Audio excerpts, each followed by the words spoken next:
The holidays are here, and while Christmas Vacation is a holiday classic, you don't want many of the Griswold scenarios happening to you. So this morning we're joined by Safe Guilford Injury Prevention Coordinator Leigha Jordan. And Leigha, thank you so much for being here early with us this morning. Absolutely. So you've got a few tips for us, but let's start with putting up decorations. Right. So of course we want to use a ladder whenever we put decorations up, like lights.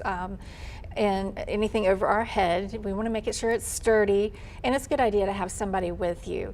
And then with ornaments, make sure you put the breakable ornaments at the top of the Christmas tree, and then leave the non-breakables at the bottom for the children, little kids, to decorate the bottom. If we have candles, make sure those are out of reach of children, and keep them away from anything flammable, at least 12 inches away. Yeah, so there are a lot of things to think about. Oh yeah, and I try to always keep my breakable ornaments at top and the non at the bottom, just in case the dog's tail happens to hit it too. That's a great idea. Yeah. And there's a lot of, we might have a lot of plants around that we normally don't have, like mistletoe or holly berries. We'll want to make sure that those are out of the reach of children and pets. But if we do have an emergency, call the National Poison Control Center, and that number is 1-800-222-1222.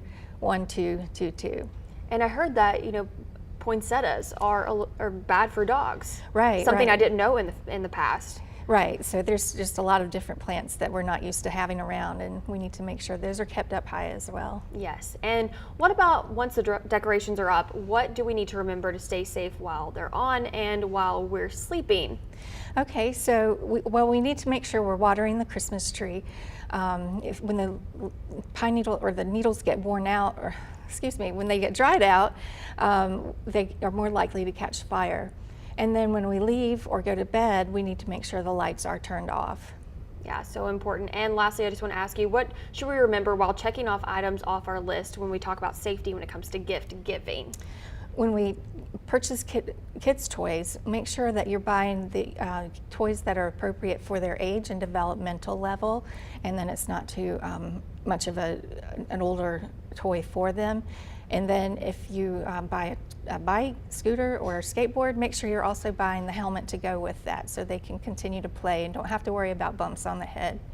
All good information to keep in mind this Christmas so that we can celebrate with Christmas cheer. Leigha, thank you so much for joining us this morning. You're welcome. And if you need to see these tips again, we'll have a link to them in this story on our website. That's WFNYnews2.com.